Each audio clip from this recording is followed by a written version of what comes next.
Hi, it's Editing Key here. I realized that I did not introduce this video at all and jumped straight into the books. So hi guys, welcome to Books and Key. I'm Key and today I'm going to show you the 5 books that I want to read before 2020 ends. So my first 3 books are all historical fiction, which is my favorite genre, and 2 of them are about the partition of India. So when India was split into India and Pakistan, there was a lot of unrest and a lot of problems, and so these 2 books cover that era. The first one is Ice Candy Man by Bapsi Sidhwa, and this looks at the partition from a child's point of view. So that means it's going to be both innocent and heartbreaking, and this is a very popular book. Harsh of Harsh herself had put it on my November TBR. I do not know if I will finish this in November, but it is gonna happen before 2020 ends. The second book is Selected Short Stories by Saadat Hasan Manto. These have been translated from Urdu. So Manto was around at the time of the partition and he was very confused about whether he's Indian or whether he's Pakistani, and these stories reflect that, his whole confusion and his whole view on the partition of India and Pakistan. This comes highly recommended by Jyotsna from Jyotsna's Bookscapades, so I cannot wait to sink my claws and dig my teeth into this one. The third book is another work of historical fiction. It is Bring Up the Bodies by Hilary Mantel. This is the sequel to Wolf Hall, which I absolutely loved.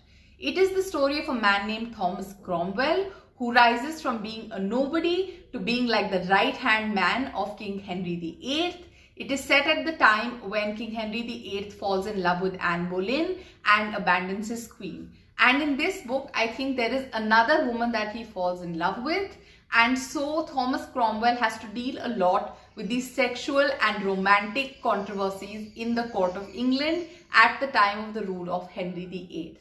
The first book was amazing. I did a combination of audiobook and paperback, and that's what I'm going to do with this one. The fourth book is a Hindi book, Eidgah or Anya Kahaniyan by Munshi Premchand. So this is a collection of Hindi short stories. I read a couple of stories. I won't lie, it was a bit of a struggle because I'm not used to reading books in Hindi, but I really enjoyed the couple of stories that I read. So even if I don't finish this book, I definitely want to read a few more stories from it. The last book is a chunker. It is Assassin's Quest by Robin Hobb, which is the final book in the Farseer trilogy.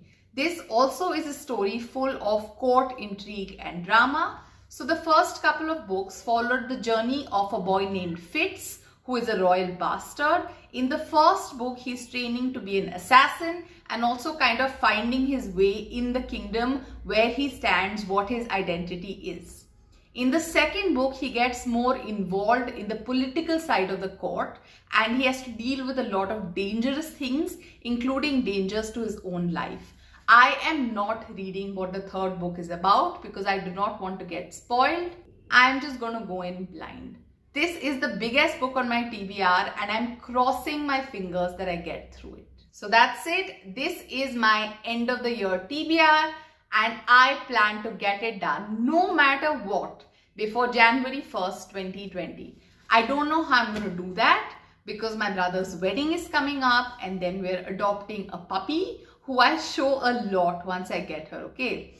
But yeah, it's going to be a hard time. I also have my wedding anniversary and my birthday in December.